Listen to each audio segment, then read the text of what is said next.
देख रहे हैं कि एक नया क्रैक आ रहा है। वैसे लगातार ये डाउन चैनल में है, लगातार इसमें हम गिरावट देख रहे हैं। अब जो शेयर है ₹9.5 के नीचे ये फिसल गया है। 5% से ज्यादा की गिरावट हम देख रहे हैं वोडाफोन आइडिया के शेयर में।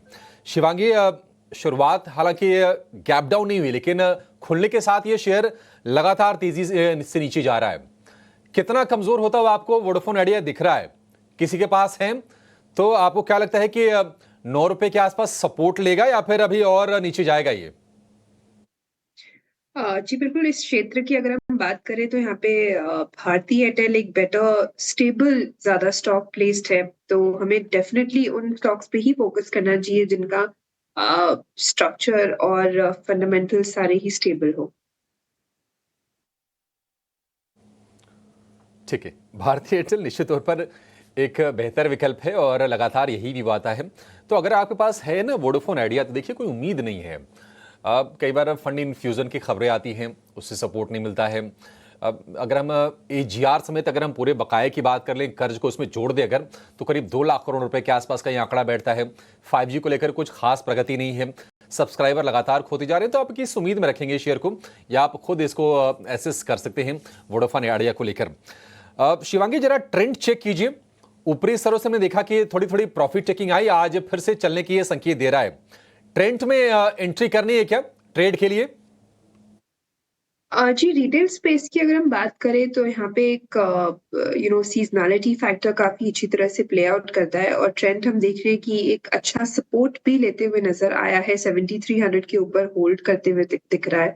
सो जब तक ये 7300 के ऊपर होल्ड करता है तो यहाँ पे बाइंग कंटिन्यू करनी है हमें और नेक्स्ट जो टारगेट्स बनते हुए दिख रहे हैं अराउंड अबाउट 7700 तक के लिए और 7300 एक इम्पोर्टेंट सपोर्ट। ठीक है, ट्रेंड को लेकर ये व्यू। आज हम देख रहे हैं कि जियो फाइनेंशियल में भी तेजी है। हालांकि ये स्तर आप पहले देख चुके हैं। ₹350 वाला भाव है फिलहाल शेयर का। ब्लैक रॉक को स्पॉन्सरशिप के लिए सेबी से मंजूरी मिली है। हालांकि ये खबर पुरानी है, पहले आ चुकी थी, लेकिन सेबी से ये मंजूरी आई है। ये नई चीज है। म्यूचुअल फंड कारोबार करने के लिए जियो फाइनेंशियल ने ये ज्वाइंट वेंचर किया था। लेकिन निश्चित तौर पर कोई भी अगर पॉजिटिव डेवलपमेंट होता है जियो फाइनेंशियल को लेकर, तो बाजार उसको पॉजिटिवली रेट करेगा उस पर। गौरांग सर, जियो फाइनेंशियल ₹350, क्या ये एंट्री पॉइंट है? किसी को अगर मान लीजिए नजरिया थोड़ा लंबा रखना है, साल भर 2 साल का, फिर टारगेट क्या हो जाएंगे यहां से? 414 415 के लक्ष्यांक है अभिषेक, फिलहाल जो हमने निर्धारित किए हैं जियो फाइनेंशियल सर्विसेज पर।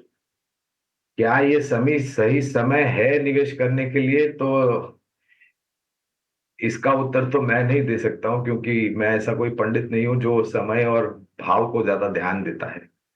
तो मैं ये ध्यान देता हूं कि निवेश करके आप कितनी लंबी अवधि तक निवेश रहना चाहते हैं, पहली बात। दूसरी बात, बुनियादी तर्क के आधार पर नतीजों को लेकर के क्या परिवर्तन आता है, और तीसरी और सबसे अहम बात, धीरे धीरे करके जिस प्रकार से अनुमतियां इस कंपनी को मिल रही है अपने कामकाज को जमीनी स्तर पर लागू करने के लिए, उसका रुझान आंकड़ों पे बेहतर आएगा, स्वाभाविक है।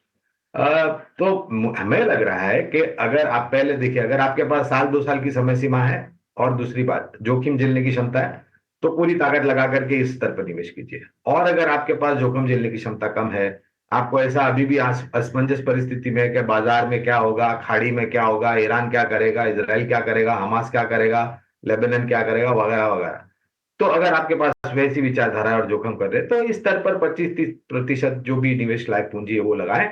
और अगर आपको भविष्य में गिरावट मिलती है तो और जुड़ते जाए। ठीक है, देखिए बाजार में तो जोखिम जब बढ़ते हैं तभी मौके बनते हैं।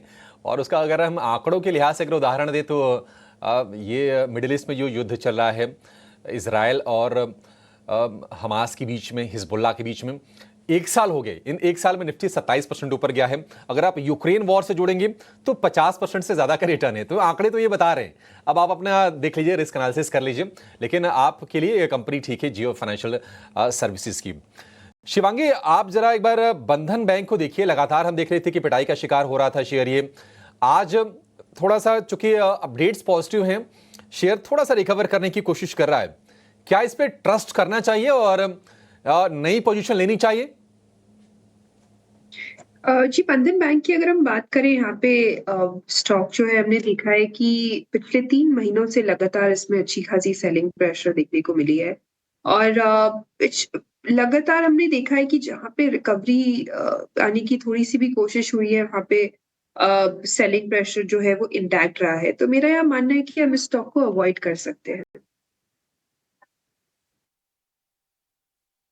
अवॉइड कर सकते हैं। एनबीसीसी इसको लेकर क्या व्यू है आपका शिवांगी? क्या इसको भी अवॉइड कर दें या फिर आपको लगता है कि थोड़ी अब इसमें तेजी करनी चाहिए? जी, यहाँ पे स्टॉक हम देख रहे हैं कि लगातार पिछले 6 हफ्तों से एक बहुत ही नैरो बैंड में कामकाज कर रहा है। इनफैक्ट ये स्टॉक अपने की एक्सपोनेंशियल मूविंग एवरेजेस के ऊपर भी नहीं होल्ड कर पा रहा है। तो मेरा यह मानना है कि इसको हम अवॉइड कर सकते हैं।